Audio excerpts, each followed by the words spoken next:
O Brasil está passando por uma crise nesse exato momento e que ela é típica de países já desenvolvidos. Falta gente para trabalhar. Países que enriqueceram, envelheceram e agora não acham quem topa fazer o trabalho pesado nas estradas. Só que o Brasil pegou o problema e pulou a parte mais importante, a de se desenvolver e a de ficar rico. A gente depende das rodovias para levar cerca de 65% de tudo que circula na economia. Mas as transportadoras já falam em um apagão de pelo menos 120 mil caminhoneiros, podendo chegar a 250 mil.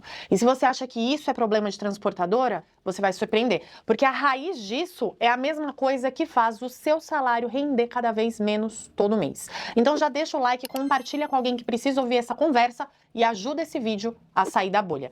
Antes de falar dos números do apagão de motoristas, deixa eu te lembrar de uma coisa.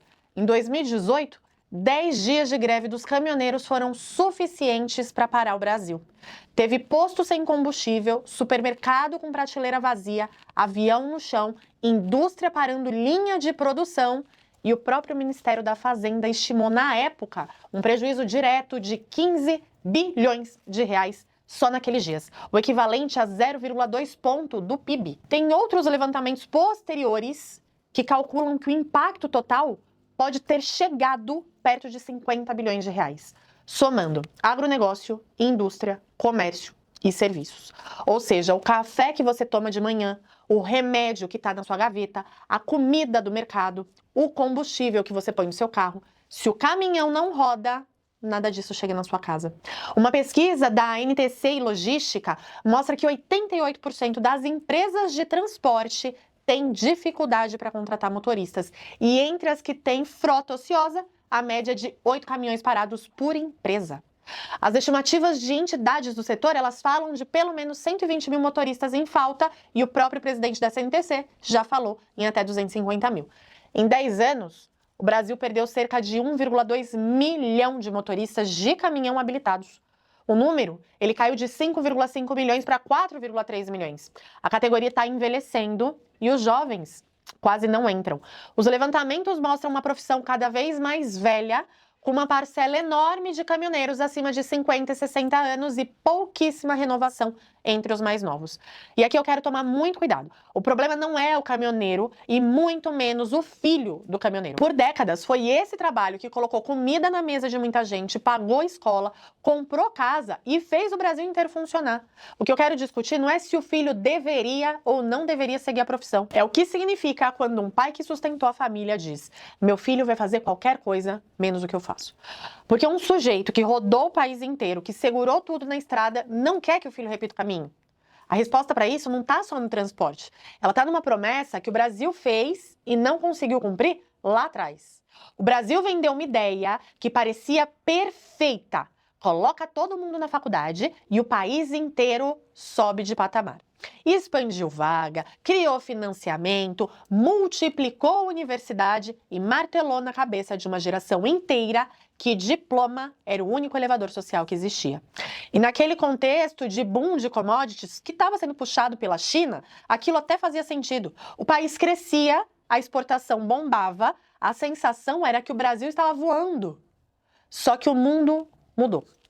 A maré externa abaixou e a economia global ficou mais sensível e o Brasil continuou gastando como se ainda estivesse surfando o mesmo ciclo. A carga tributária chegou a 32,4% do PIB em 2025. Esse é o maior nível da série histórica. E boa parte disso vem de imposto embutido no consumo. Só tributos sobre bens e serviços somaram algo em torno de 13,5% do PIB, mais de 40% de toda a carga tributária, muito acima da média dos países ricos. Enquanto isso, o real derreteu. Estudos mostram que R$100 de 1994, hoje, eles compram o equivalente a algo entre 10 e 12 reais em poder de compra real. É uma perda de mais de 80% do valor. Então não é que o trabalho de caminhoneiro, de vendedor, de técnico, de engenheiro vale a menos. É que a moeda em que todo mundo recebe vale muito menos.